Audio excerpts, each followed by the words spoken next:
O semiárido já tinha a resposta, a gente só precisava olhar para ele.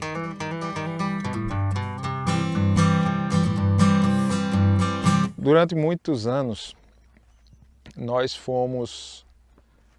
cometemos o erro de observar outras regiões do Brasil tidas como produtivas, como era o caso do Sudeste, como era o caso da própria região Sul, e querer aplicar suas técnicas em um ambiente completamente diferente como é o nosso. Eles são realmente extremamente eficientes. O Brasil produz muita coisa, o Brasil alimenta o planeta Terra, boa parte por conta do Centro-Oeste, por conta do Sudeste, por conta da região Sul. Porém, técnicas que se aplicam lá não se aplicam aqui, a maioria delas pelo menos. Fomos forçados a utilizar técnicas vindas de lá por instituições como bancos de financiamento, como instituições de pesquisas que só realizavam no passado pesquisas lá e não aqui. E isso estava na cara que ia dar errado. Era a receita do fracasso. De alguns anos para cá, isso, graças a Deus, vem mudando.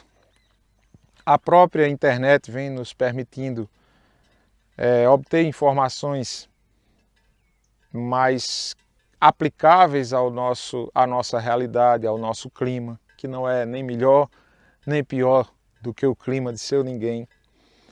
E a partir daí, a produtividade no semiárido brasileiro finalmente tem conseguido progredir, né?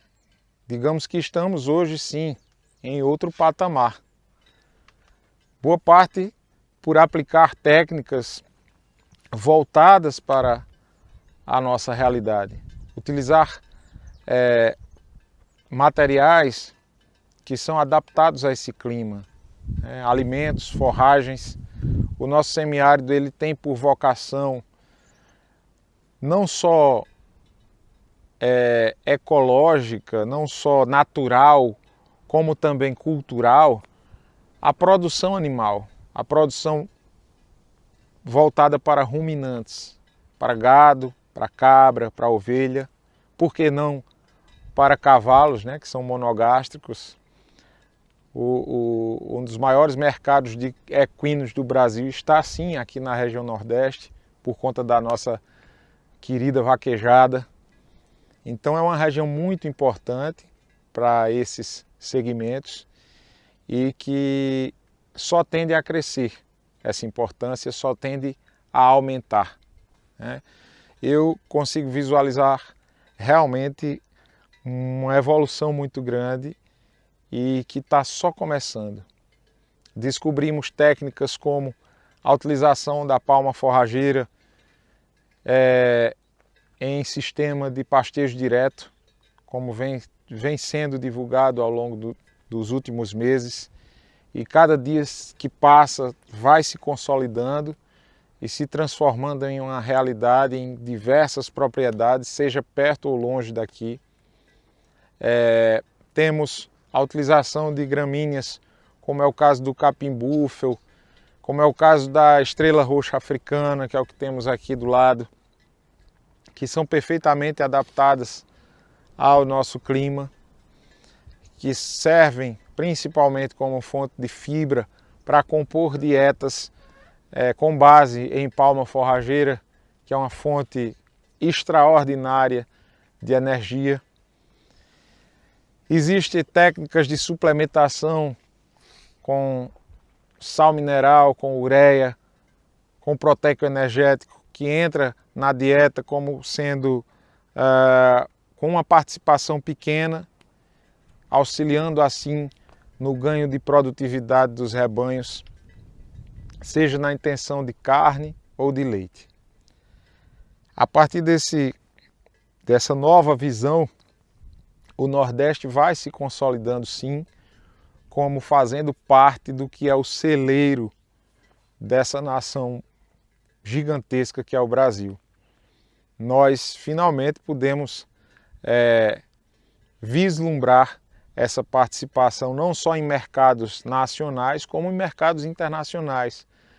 Já existem grandes frigoríficos se instalando na região Nordeste. Um exemplo é o Master Boi, que tem sua planta aqui do lado, fica a 160 quilômetros aqui da fazenda, aqui em Pernambuco, em Canhotinho. Uma nova planta está sendo montada agora em Iguatu, no Ceará. Existem outros grandes empreendimentos que estão chegando e a tendência é que eles cheguem e se consolidem nessa região tão próspera que é a região Nordeste. As pessoas já estão, os próprios produtores, né, já estão vislumbrando esse crescimento. Muita gente que não tinha nada a ver com o agro, com a zona rural, está chegando para esse meio, porque consegue já enxergar um crescimento. Isso é visto de forma bem clara. Aqui eu estou no meio, né, eu respiro isso 24 horas por dia e sempre me deparo com pessoas que estão entrando e fico muito feliz com essas entradas, porque em sua maioria não são leigos, são pessoas que estão entrando com o intuito de produzir algo com eficiência e isso é muito bacana. Eles estão chegando com outra visão, sabe? Não é com aquela visão meio errônea do passado, dizia assim, não, eu faço do jeito que meu avô fazia. Às vezes o avô estava muito correto, mas às vezes tinha erro. E é por isso, muitas vezes, que a gente estava na estagnação que estava. Então, pode ter certeza que estamos iniciando um novo patamar na produção animal do semiárido brasileiro. Quando o meu avô materno, que também se chamava Pedro, ele, numa época, ele se interessou, né, por um empréstimo bancário, por um financiamento bancário para utilizar na propriedade dele. E eu lembro muito bem que era assim, era para investir no gado, no rebanho que ele já tinha, e eu lembro perfeitamente que uma das exigências que o banco fez para ele, para poder liberar o recurso, ele tinha crédito, né, o nome limpo, era uma pessoa muito correta, e sempre teve uma cabeça muito à frente do seu tempo.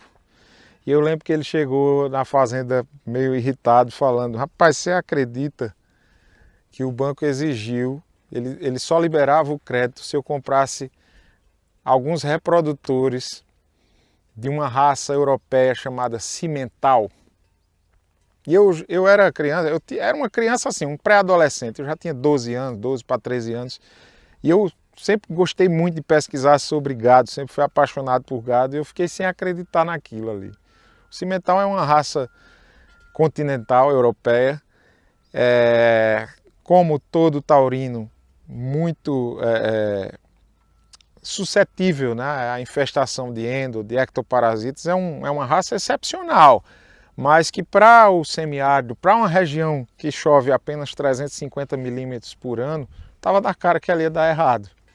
Então, felizmente, meu avô também tinha esse pensamento e ele não quis contrair essa dívida, principalmente pelo tipo de assessoria que ele estava tendo, de assistência técnica, de estímulo que o próprio banco impunha como condição para que ele contraísse.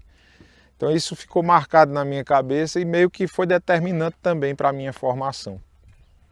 Eu acredito que alguns de vocês também possam ter vivido algo parecido durante uma fase da vida. Um exemplo de prejuízo ligado a essa cultura, né, que quiseram impor para quem vive no semiárido, a gente vive até hoje. É a cultura da produção de grãos, minha gente, numa região que tem essa pluviosidade. Até hoje, muita gente até se ofende quando eu falo isso, mas eu digo sem medo de errar. Pode ser que no futuro esses que fiquem com raiva venham me agradecer ou venham reconhecer o erro. Até hoje tem gente que planta milho de sequeiro, milho sem irrigação, dependendo exclusivamente de chuva, esperando lucrar com isso. No semiárido, no Cariri, uma região que chove 350 milímetros por ano, de chuvas absolutamente irregulares, que você não tem a menor ideia de quando elas vão iniciar, de quando elas vão findar, e nem tem ideia se elas realmente vêm. Como é que uma cultura como milho dá certo numa região como essa? É a ineficiência que foi imposta de goela abaixo para o produtor nordestino. E eu me arrisco a dizer que foi proposital, que as instituições que impuseram isso, elas sabiam o que estava fazendo. E o Nordeste até hoje carrega o fardo de ser a região tida como muitos como sanguessuga do Brasil, quando é justamente o contrário, é a região que sustenta o Brasil, é a região que teve que migrar daqui por conta desse tipo de política injusta para ir lá para baixo fazer riqueza para os outros. Falei muito sobre instituições, sobre erros institucionais que houveram, mas é justo também falar sobre instituições sérias. Uma delas está representada aqui no meu chapéu, no meu boné. É o Senar, Serviço de Aprendizagem Rural. Indico para vocês de olhos fechados, minha gente. Seja quem já está inserido no campo, seja quem quer entrar, quem quer produzir, procure um agente do Senar. Aqui tem uma instituição séria. Estou falando isso aqui de graça, eu não tenho nenhum vínculo de parceria financeira com o Senar. Eu tenho vínculo sim, como produtor rural, que já foi assistido por eles, e recomendo sem medo.